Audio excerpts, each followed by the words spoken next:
The Roman army did not conquer with soldiers alone. Behind every marching legion was another kind of weapon, engineering. Roman military engineers were among the most important specialists in the ancient world. They were trained to design camps, bridges, siege works, roads, forts, aqueducts, canals, and defensive walls. Wherever the army went, these men turned raw land into organized Roman space. One of their most familiar creations was the marching camp. When a Roman army stopped for the night, it did not simply sleep in the open.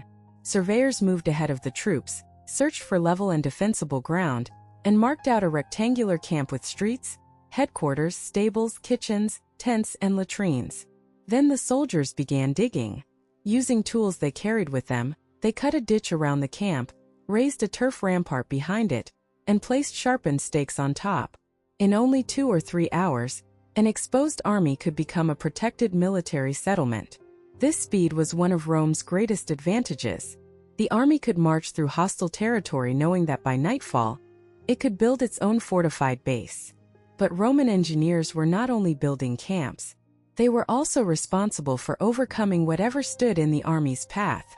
Rivers were one of the biggest obstacles. For ordinary crossings, Roman engineers used boats carried with the baggage train. These boats were anchored in a line across the water, connected with planks, and turned into a pontoon bridge strong enough for soldiers, animals, and supplies. But when the river was too wide or too powerful, they built something stronger. In 55 BC, Julius Caesar ordered his army to bridge the Rhine. The river was wide, deep, and dangerous, but Roman engineers drove angled wooden piles into the riverbed, braced them together, and laid beams across the top to create a roadway. The entire bridge was finished in only 10 days. It was not just a crossing, it was a message. Rome could go where other armies stopped. The same engineering power appeared in Roman sieges. At Alesia, Caesar's engineers built 2 massive lines of siege works. One line trapped the defenders inside the hilltop fortress. The second line protected the Romans from enemy forces outside. Together, these defenses stretched for miles with trenches, towers, forts, ramparts, and obstacles. More than a century later, Roman engineers built a huge siege ramp at Masada, rising toward a mountain stronghold in the desert. It was one of the clearest examples of Roman patience. If they could not break through a position immediately, they could build their way to it. In peacetime, Roman engineering became even more permanent. Military engineers designed forts across the empire. Some were small outposts for a few men. Others were enormous legionary bases built for thousands of soldiers, with streets, headquarters, hospitals, workshops, baths, storehouses, and defensive walls. Early forts were often made from turf and timber, requiring entire forests of wood. Later forts were rebuilt in stone, with massive walls, projecting towers, and ditches. Some were so strong that centuries later, people reused them as medieval castles. Then came the roads. Roman roads are famous today, but they were not built first for tourists or merchants. Their main purpose was military movement.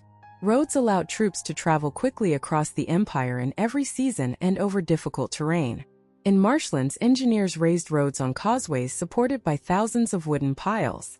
Along cliffs, they cut roadways directly into rock or supported them with structures fixed to the cliff face. The result was a transportation network that connected Rome to its frontiers and allowed the empire to react faster than its enemies. On the northern edges of the empire, Roman engineers built another kind of system: frontier defenses. These were not just walls. They were networks of forts, watchtowers, ditches, roads, and patrol routes. The most famous example was Hadrian's Wall in Britain, stretching across the northern frontier with mile castles, turrets, forts, and supporting roads. It was built by soldiers but organized by engineers. The wall was not only meant to block movement, it controlled movement. It showed where Rome ended, where people could cross, and where the empire could watch. Roman engineers also worked on canals, aqueducts, drainage projects, and civilian construction. Governors asked them for help when cities needed technical skill that ordinary builders could not provide. One of the best examples was Nonius Datis, a military engineer in North Africa. A city needed an aqueduct tunnel cut through a mountain.